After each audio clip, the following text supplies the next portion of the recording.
Hello and welcome to another DJI Neo Drone video. Yes, I'm still in that field.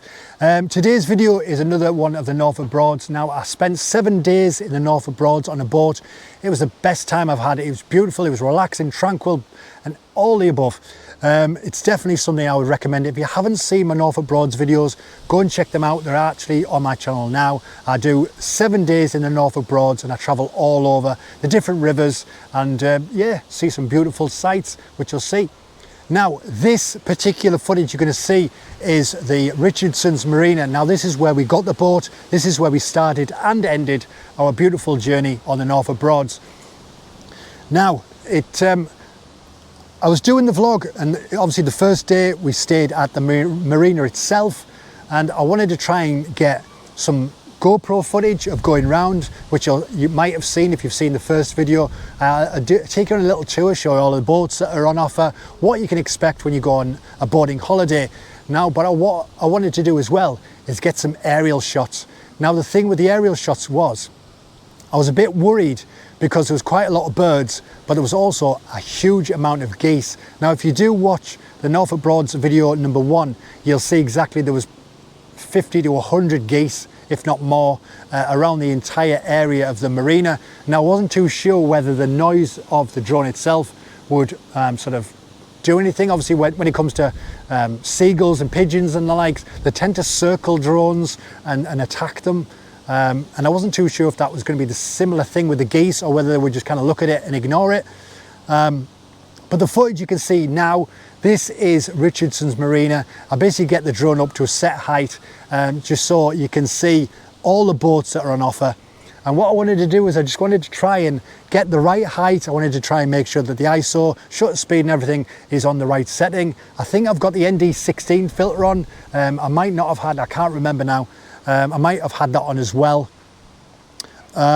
But what I wanted to do is I wanted to just try and get a few nice aerial shots of just flying over the marina itself. So obviously you can see the boat that we've got. You can see sort of all the bigger boats. You can see the day boats. You can basically see the marina site as a whole, more or less. And you can just sort of, if you're ever wanting to go boating, it just gives you an idea of all the boats that are on offer there. Now, I ended up getting it up so far and just sort of got it up to a certain height. And then my wife decided to sort of wave us over and ask me something.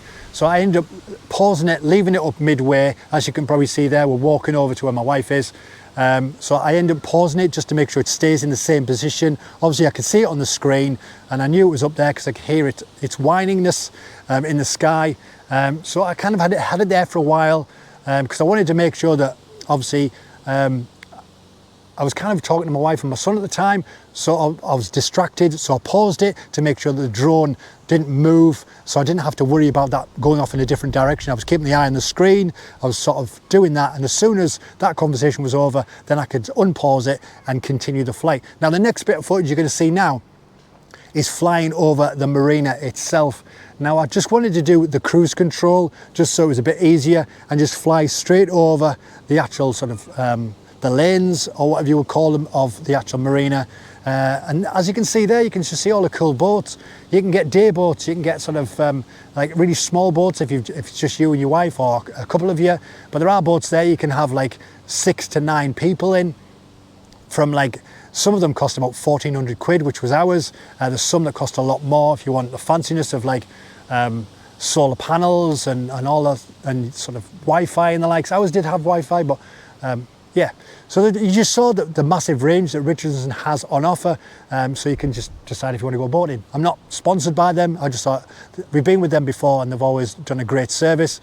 But yeah, so this footage is just basically flying over there, seeing the boats, getting a bit of different perspective of the actual marina, so I could stick it in the first video of my Norfolk Broads 7-day videos.